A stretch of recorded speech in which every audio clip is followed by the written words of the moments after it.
Los protagonistas de la noticia en Notimundo. Y saludamos a esta hora al doctor Francisco Viteri, él es secretario de Salud del municipio de Quito. Doctor Viteri, muy buenas tardes y gracias por acompañarnos. Le saluda María del Carmen Álvarez. Doctor, no logramos escucharlo. Muy buenas tardes, Ahora sí lo puedo escuchar. ¿Cómo está? Nuevamente, gracias por estar junto a nosotros. Empezamos pues a ver ya los resultados de las fiestas en el número de contagios que se están registrando al momento. Revisemos exactamente cuál es la situación epidemiológica en la ciudad capital.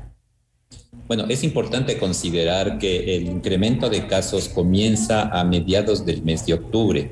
Después de la campaña de vacunación, todo el país registró una baja notoria del número de casos reportados. En la ciudad de Quito tuvimos semanas en el mes de septiembre de 40 a 50 casos reportados semanalmente. Pero a mediados de octubre comienza a suceder un incremento de casos que se mantiene durante el resto del fin de año. Esto hay que tomar en cuenta ya que en los últimos 3 meses en nuestro país tenemos 5 feriados importantes: el 9 de octubre, 2, 3 de noviembre, 6 de diciembre, Navidad y fin de año. Entonces, este proceso acumulado se viene dando desde mediados de octubre, en el que notamos ya un incremento que se ha mantenido hasta la presente fecha. Pero ¿qué pasa, por ejemplo, con los resultados que tenemos de fiestas de Quito? Además que recién estaríamos viendo los de Navidad. No sé si los de fin de año, creo que por el momento es muy pronto para tenerlos en cuenta. Pero ¿qué pasa con estos últimos días, con estas últimas semanas aquí en la ciudad de Quito? ¿Y cuál es la situación de los hospitales, que es lo más importante? Claro, otro dato que también hay que analizar es que este comportamiento de incremento de casos se observa en todo el país. Estamos haciendo seguimiento no solo de datos de la ciudad capital, sino también de otras cantones para ver cómo se da el comportamiento del virus. Y adicionalmente tenemos que evidenciar que también el comportamiento a nivel mundial, el virus está teniendo este incremento independientemente de las fechas. ¿Eso qué quiere decir? Desde más o menos mediados de octubre, en casi todos los países del mundo se mira un incremento importante de casos que se ha dado básicamente desde octubre, noviembre, diciembre. El acúmulo de estos eventos nos genera a nosotros una curva, obviamente que al momento genera mucha preocupación a nivel internacional y local para ver cómo mismo se va a comportar el virus. Hemos tenido información adicional de que, por ejemplo, en Sudáfrica y Corea del Sur, el pico empezó a descender, igualmente en España y en Inglaterra. Entonces, este comportamiento epidemiológico que ha tenido el virus, aún hay que seguir observando para ver cómo va a ser su comportamiento. Ahora, ¿cómo está, y se lo había consultado hace un momento, la ocupación en los hospitales aquí en la ciudad específicamente? ¿Cuál es la situación? ¿Qué capacidad se tiene al momento para poder atender a los ciudadanos? Sí, efectivamente, de acuerdo a la información que nos hace envío el Ministerio de Salud Pública, tenemos aproximadamente un 48% de ocupación a nivel de hospitalización y un 57% a nivel de camas UCI. Esto es sin pacientes en lista de espera. Esta información que nos remite el Ministerio nos permite a nosotros también ir dando seguimiento a cómo se va dando el comportamiento, sobre todo de los casos que puedan agravarse, de los que ya se han notificado como positivos. Ahora, Quito ha mantenido un aumento sostenido, y hay que tomar en cuenta también, doctor, que es la ciudad que tiene el mayor número de contagios en el país. ¿Qué es lo que se ha previsto para los próximos días? Porque ya de alguna manera la ministra de Salud, Jimena Garzón, ha justamente dicho que va a haber un incremento considerable, y que de hecho se espera que las camas, tanto de hospitalización como de cuidados intensivos, estén llenas en los próximos días. Sí, efectivamente, he tenido yo también contacto con el señor viceministro, el doctor José Ruales, justamente para coordinar con él directamente los elementos que estamos nosotros aportando ahora para la prevención de la transmisión del virus y tratar de controlar la epidemia. como nosotros tenemos en este sentido los puestos de vacunación, estamos aumentando las brigadas para vacunar a las personas. Sabemos que el virus puede ser disminuido en su severidad, inclusive en su mortalidad, con la vacuna, que es su principal función en este momento. También estamos aumentando nuestros puntos de triaje, conversado con el señor viceministro y coordinado con el Ministerio de Salud Pública para realizar el triaje en distintos sectores de la ciudad. Al momento tenemos 29 puntos de triaje en Quito, los cuales desarrollan un tamizaje de las personas que se acercan para ver efectivamente quiénes son casos sospechosos o contactos o sintomáticos para poder hacer las pruebas. Adicionalmente a esto, insistimos en el manejo de las medidas de bioseguridad. Es una recomendación de la Organización Mundial de la Salud que adicionalmente a la vacuna debemos ser más rigurosos y cuidadosos con el manejo de las medidas de bioseguridad. Y el estado de alerta naranja que hemos mantenido en la ciudad de Quito, lo que nos permite a nosotros es mantener el control del aforo de los distintos actividades económicas y de servicios que tenemos en la ciudad. Ustedes han solicitado al COE Nacional también que se evalúe si es procedente o no pues el retorno presencial a clases. ¿Considera que bajo estas condiciones no debería apresurarse ese retorno a clases? Sí, efectivamente, por varias consideraciones. La primera es que la población menos vacunada son los menores de 19 años, por lo tanto son la población escolar que mayoritariamente asistiría a esta reactivación presencial de clases. Y son espacios en los que se concentran un grupo de población durante mucho tiempo, las horas de clase del día, y podemos correr el riesgo de que se transmita el virus entre los estudiantes, los docentes, y esto se difunda a sus hogares. Entonces, sí creo y consideramos que es muy importante que se reconsidere el retorno a clases progresivo o se posponga la fecha, toda vez que debemos considerar cómo se va a comportar el virus Omicron con su variante y sobre todo esta nueva ola que tenemos en todo el mundo y en Quito igualmente, para ver si es conveniente iniciar ya el retorno que estaba planificado o posponerlo un poco más hasta saber exactamente cómo se comporta el virus. ¿Cuándo esperan ustedes tener una respuesta acerca de esto? Normalmente el COE se reúne cada lunes, por lo tanto esperaríamos que lo resuelvan inmediatamente estos exhortos que hemos pedido. Sería importante tomar en cuenta lo que usted nos ha dicho, sobre todo por lo que acaba de afirmar. Es decir, los niños son los menos vacunados. Y justamente para revertir esa situación, ¿qué se está haciendo? ¿Qué se ha planificado aquí en la ciudad de Capital? Nosotros tenemos distintos puntos de vacunación y brigadas que están abiertas permanentemente. Un hecho para comentar, por ejemplo, en los puntos que tenemos en los centros comerciales, afluye bastante familia con sus niños y hemos tenido un gran número de niños que asisten con sus padres y son vacunados en los centros comerciales, por ejemplo. Adicionalmente a eso, tenemos brigadas que están recorriendo los barrios y las parroquias de Quito en búsqueda, casa por casa, de personas que aún no han sido vacunadas y que acepten hacerlo. Entonces, de esa manera estamos incidiendo justamente en la cobertura de vacunación. Ahora, ¿están haciendo alguna campaña específica para que la gente acuda a estos puntos de vacunación como en los centros comerciales, como usted nos acaba de mencionar? Sí, efectivamente, a través de todas nuestras redes sociales permanentemente estamos haciendo promoción de la vacunación, campaña de sensibilización también, además promocionando que el servicio es permanente de lunes a domingo, está abierto para todos los tipos de vacunas, es decir, primera, segunda dosis, dosis de refuerzo. Tenemos las 3 vacunas básicas que se está dando, Pfizer, AstraZeneca, Sinovac, que son las que provee el Ministerio de Salud. Para niños es Sinovac. Así es. Si no me equivoco, solamente, igual son 2 dosis para los niños o solamente una dosis. 2 dosis. 2 dosis de Sinovac, entonces. Sinovac. Ahora, la única vacuna que es unidosis es de CanSino. Ahora, también otra solicitud que habían hecho ustedes al COE Nacional es acerca de esta autorización de la tercera dosis para las personas pues mayores de 50 años, como lo había dicho, que han cumplido ya 3 meses desde la segunda inoculación, independientemente de qué vacunas se hayan colocado en las 2 anteriores ocasiones. Sí, efectivamente, lo que hemos estado haciendo también, y creo que todos los países estamos haciendo, es observando cómo se comportan también las medidas en países. Por ejemplo, Israel ya está probando la cuarta dosis en personas de tercera edad y personal sanitario. Inglaterra bajó a 3 meses la dosis de refuerzo. Entonces yo creo que es importante también observar estas experiencias que están teniendo en otros países y que están de alguna manera incidiendo en la curva y logrando disminuirla. Entonces consideramos que efectivamente, y de acuerdo a las recomendaciones también farmacéuticas que en otros países se ha dado, es conveniente que también se observe aquí. De hecho, el Gobierno Nacional, a través de la Autoridad Sanitaria, el Ministerio de Salud Pública, ya bajó el número de meses a 5 en personas mayores de 50 años. Entonces, eso lo que vemos es que es una muy buena medida, pero creo que podemos avanzar un poco más, sobre todo para disminuir la población en riesgo.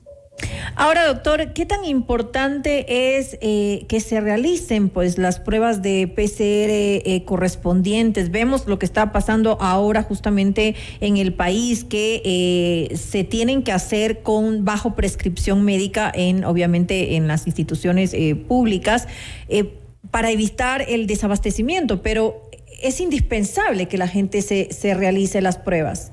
¿No es esto contraproducente? Es fundamental el testeo y justamente el seguimiento de los casos a través de las pruebas para determinar cuántos pacientes positivos realmente tenemos. Lo que le puedo comentar es que efectivamente... ¿Aló? Sí, perdón, tuve una interrupción en este momento, no le logré escuchar mucho lo que me estaba diciendo al final. Sí, efectivamente, indicaba que las pruebas son fundamentales para justamente el combate a la pandemia.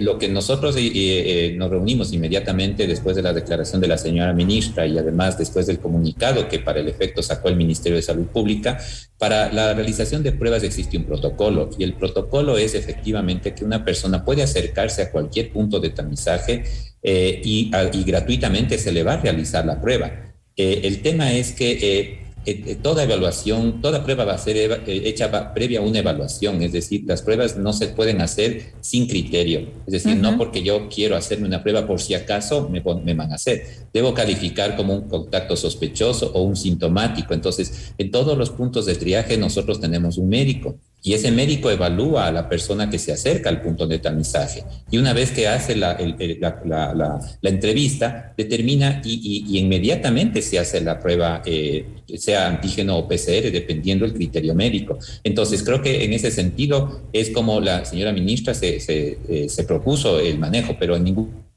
nosotros pedimos un pedido médico para hacer una prueba PCR o un antígeno. El protocolo es más bien al revés. Los médicos ese instante califican al ciudadano o ciudadana y realizan la prueba si amerita de acuerdo al criterio técnico. Es importante que se aclare esto. Una consulta, ¿se va a habilitar camas? Estaba justamente revisando una información que pues hay algunos hospitales que ya están casi que al máximo de su capacidad. Por ejemplo, el hospital IES Quito Sur, la ocupación está en un 95% de un total de 18 camas. Lo mismo pues se vive en otros hospitales que tienen una ocupación del 81%. Por ejemplo, y eso es preocupante. No sé si van a habilitar nuevamente un sitio, así como se lo hizo con anterioridad, es decir, un sitio adicional para que la gente, si no encuentra camas en otros hospitales, pues pueda acudir, por ejemplo, al Bicentenario, como se lo había manejado al principio de la pandemia aquí en la ciudad. Bueno, ahí creo que hay que hacer el análisis de la disponibilidad de camas de acuerdo a la oferta general del Distrito Metropolitano, es decir, no solamente las camas del IES, sino todas las camas del IES, del Ministerio de Salud Pública, de la red complementaria de salud, que son tanto el IES, las Fuerzas Armadas, Policía y las clínicas privadas. Es decir, se hace un análisis de toda la oferta y que tenemos eso, por ejemplo, ¿por qué el porcentaje que nos da en este momento la autoridad sanitaria del 57%? Es porque se toma en cuenta todas las camas disponibles en la ciudad. Es evidente que algunos sectores, como el Hospital Quito Sur, tiene alta demanda por el local o el sitio que está ubicado, la accesibilidad, etcétera. Además, es el hospital de referencia del IES al momento para COVID. Entendemos que si es necesario se dará apertura a nuevos servicios para seguir dando atención a la demanda. Por parte del municipio nosotros se dio una atención con el CAR en un estado de emergencia. y que eso nos podía habilitar, ya que no es función ni es competencia de los municipios en el país dar atención clínica, por lo tanto, o hospitalaria. Por lo tanto, eso tendría que ser analizado en un momento de una emergencia sanitaria, como fue el año anterior el caso de Así es. Pero al momento no está previsto. Porque debe haber un plan de contingencia. Le comentaba hace un momento del hospital del IES en el sur, pero también es en el Pablo Arturo Suárez, esa ocupación que le comentaba del 81% de las camas de UCI. Y es preocupante porque ya estamos casi al tope. Así es. Después de la vacunación, los demás hospitales cerraron todas sus unidades COVID y quedaron exclusivamente los 2 hospitales Centinela, Quito Sur y Pablo Arturo Suárez. Entonces son los hospitales que concentran en este momento la atención COVID. Evidentemente entendemos que si estos son en su demanda, el Ministerio de Salud y el IES respectivamente habilitarán el resto de hospitales o las unidades que se cerraron. Entonces todavía preveemos que hay capacidad operativa. De hecho, por eso no se ha declarado ninguna situación contraria por parte de la autoridad sanitaria. Mayores medidas restrictivas, doctor, para los próximos días. Al mantenernos en alerta naranja, pues hay la opción de poner mayores restricciones para los ciudadanos en caso de ser necesario. Sí, evidentemente nosotros debemos estar pendientes y muy atentos a los cambios que pueda darse con la variante y sobre todo con el número de casos que se vayan reportando. El municipio de Quito tiene elaborado un instrumento que es una resolución, la 040, que establece un sistema de alertas en los umbrales, en los cuales se han determinado varios elementos de diagnóstico para que nosotros podamos mover la alerta. En este momento todavía nos encontramos en alerta naranja. Seguimos monitoreando permanentemente los datos que nos emite la autoridad sanitaria para, de acuerdo a esto, tomar cualquier decisión emergente, que en este caso sería subir a alerta roja, si es que las condiciones, por ejemplo, en este caso de oferta hospitalaria, sobrepasaran la capacidad general de la ciudad. Es decir, que llegaran al 100%, digamos, o al 90%, no sé cuál es el rango, en las unidades de cuidados intensivos y también en la resolución de 064.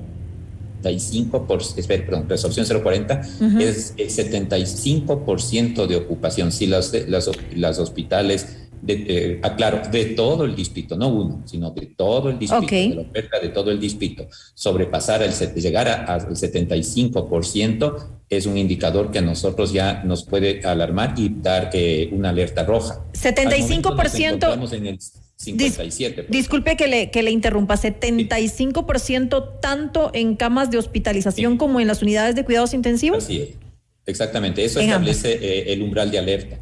Por ejemplo, en el umbral de alerta nos dice que para llegar a un nivel muy alto debemos sobrepasar el 20% de positividad. Al momento de la positividad en Quito es del 15.3%.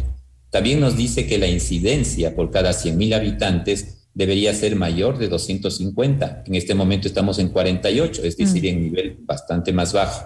El exceso de mortalidad debería ser mayor al 46 y estamos en menos 19. Eso es muy halagador porque es producto de la vacunación. Ha disminuido sustancialmente la mortalidad. Y la ocupación de camas deberíamos estar en más de 75%. Sin embargo, estamos en UCI en el 48.5 y en hospitalización 57. Y en vacunación, bueno, ese es un criterio que al momento ya lo hemos superado porque estamos con 91%. Entonces, con este análisis que estamos ahorita, de acuerdo a la que es vertida por los organismos oficiales, nos mantenemos en nivel de alerta naranja. Sin embargo, obviamente estamos pendientes de cualquier variación o alerta que tengamos para inmediatamente tomar las medidas que sean necesarias. Importante, y esperamos pues que se tomen todas las medidas para evitar llegar a esos niveles tan alarmantes que ninguno de nosotros pues espera llegar nuevamente a ese punto, a una alerta roja con mayores medidas de restricción para los ciudadanos. Le quiero agradecer al doctor Francisco Viteri, él es secretario de Salud del municipio de Quito, por habernos acompañado en este espacio informativo. Para cerrar, un mensaje para los ciudadanos acerca del cuidado que deben tener, doctor. Sí, es muy importante la corresponsabilidad.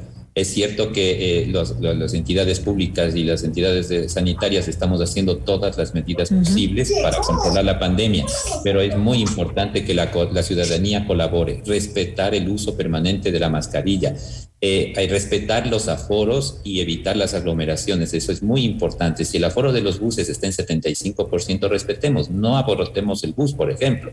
Y también vacunémonos. Quienes falten de vacunarse, acudan a los centros. Están disponibles permanentemente de lunes a domingo. El combatir la pandemia es responsabilidad de todos. A quienes nos escuchan, por favor, tomar esto en cuenta, tomar conciencia de nuestra responsabilidad para con todos quienes vivimos aquí en la ciudad de Quito. Nuevamente, gracias y que tengan una muy buena tarde. Muy buenas tardes también, gracias.